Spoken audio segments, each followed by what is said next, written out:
Amazon is laying off workers in the book division. Amazon, a dominant force that controls all of our lives through KDP, has announced on June 6th that it has cut fewer than 100 jobs in its book divisions, which include roles at Goodreads and its Kindle units. These cuts are, they claim, to improve efficiency, and they align with their business goals, which follows previous layoffs in 2022 and January of 2025. Their financial health is still pretty good, 64% revenue increase in Q1 of 2025, and then a 30% surge in Kindle sales in Q4 of 2024. Now that revenue increase, that's their predominantly their like services business, right? They're like digital services. It's not their retail business. Or did they see a 64% jump in their retail business? Well, it says revenue increase in 2025, and then it was a Kindle sales surge 30%. So it's still a huge surge in Kindle purchases there. So that's not necessarily services. So what that does is it shows that it's still good for authors there, even though it looks like they're cutting these people. I suspect this is an AI story. Yeah.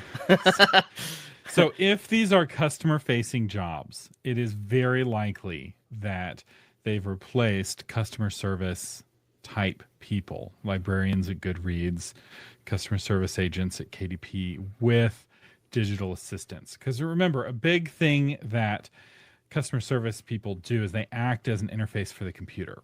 That agent often doesn't have any decision making authority or very little decision making authority. It's all about kind of figuring out which box you fit in and which response to give you. Right. And AIs are really good at that. And yeah, I don't think that Amazon's going out of business. That this, corporate jargon of aligning business incentives is a great way of knowing that they don't want to tell you what's really going on. So Look, we don't have a great way of piercing the corporate veil here to get the story behind the story. I feel like this is pretty straightforward. I mean, I've dealt with KDP's service lines before when I was working at a publishing company. You're dealing with people who live on the other side of the planet who are just following policy, right? They're just going to do what the book tells them to do. AI can do that. Honestly, this just means that I can get my service requests fulfilled faster in my language.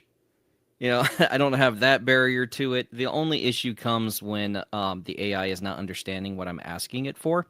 And that always gets passed up the chain to a supervisor anyway. I have one case in mind where my case was so bad I got to talk to an American. Congratulations, John. Yeah, it was great. It was a good day for me. So I'm okay with this. I'm okay with AI. It is always sad when people get laid off.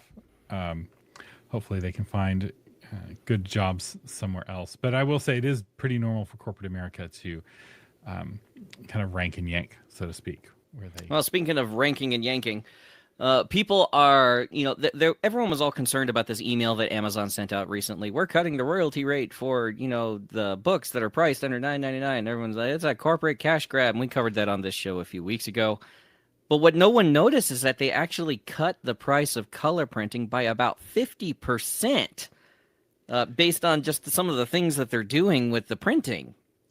Now, technically, they're not cutting the price of color printing. So if your book is in color, the price isn't going to go down unless you take action, which we're about to tell you how to do. So what they've done is they have released two kinds of color printing now: standard color and premium color. And I wish I could show you a screenshot, but we're going to play a game called Jonathan, Can You Tell the Difference?